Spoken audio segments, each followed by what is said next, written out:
Hey folks, Ariel over here at Fineth with a fun little project for the day. This video I actually made just for one lady who owns this property because she is out of town and she would love to see her burn pile burning.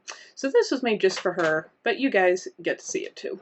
Anyway, what's going on here is one of the properties Red Clay caretakes has a very large acreage, and so every year there's old fence posts and rails and lots of little brush trimmings from where brush and trees grow out into the hay meadow edges, and dead trees that have fallen over paths and lanes. There's several miles worth of lanes and trails and such around the property, and some of those are far too rotten to be any use as good firewood, especially when we have so many millions of acres of good standing dead trees.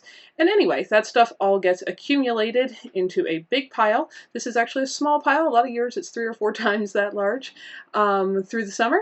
And then once there is a good snowpack on the ground, it gets burned up as one massive burn pile. Now, we do usually try to do it a little bit before the snow is actually this deep, but this year the snow started very late. It was a very, very low snowpack, and then when it started snowing, it didn't stop for 2.5 weeks, and all of a sudden it was a little deeper than you actually want it to be. But you do want a good snow cover on the ground before doing something like this for obvious safety reasons, but it did mean I had to shovel a good bit of snow back off the top of the pile to get it going.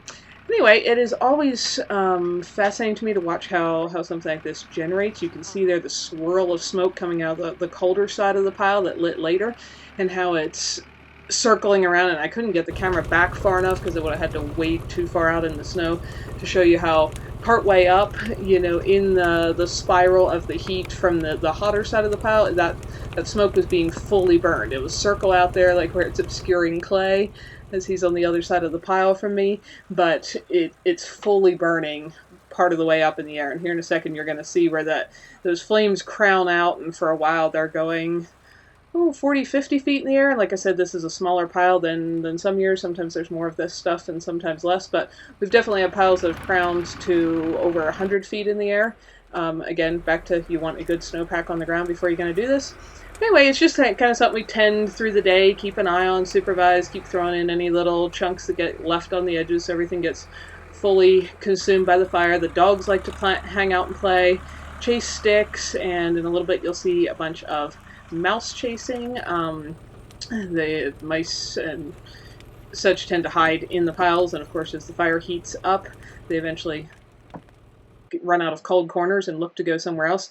Tana, Clay's dog, is an excellent mouser with this. She's almost 10 now, and she's been doing this kind of thing her whole life. She's very, very good at mouse hunting, though she likes to play with them, which usually ends up getting her lips bit quite a bit. Burley's much more proficient. When he was younger, a mouse bit him in the lips once, and he decided that was enough of that. Now he kills mice in a single bite. But Tana still likes to play with them, even though it gets her bit. But they're both good mousers, and so they enjoy that. They are part of the rodent control around our property. So this is just a day of hanging out beside the fire, playing with the dogs, and watching this pile of slash get burned up safely. Also part, of course, of managing wildfire danger around lanes and buildings and houses and such on the property, since we do live in an area that can get pretty massive summer wildfires. So this is all part of that kind of project, and I thought you guys might enjoy coming along for it too.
This is by far the most snow I've ever tried to burn. After a while, Tana, being a much older dog, does decide it's time for her to just nap, and she leaves all the running around and stick chasing up to Burley at that point. And this is how, if you have any kind of personal documents in your life, the kind of thing that people might put in a shredder, this is what usually happens to the ones on this property through the year. They get saved up and they become part of this project rather than having a paper shredder.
Over here at Fineth.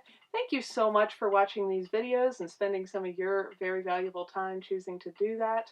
We hope you found something that was useful, educational, helpful, maybe save someone else some time and trouble, or just something just plain beautiful. If you don't want to miss any videos, subscribe and hit the bell. And thanks for coming along on our journey as we build a new little homestead with our tiny house and everything to come.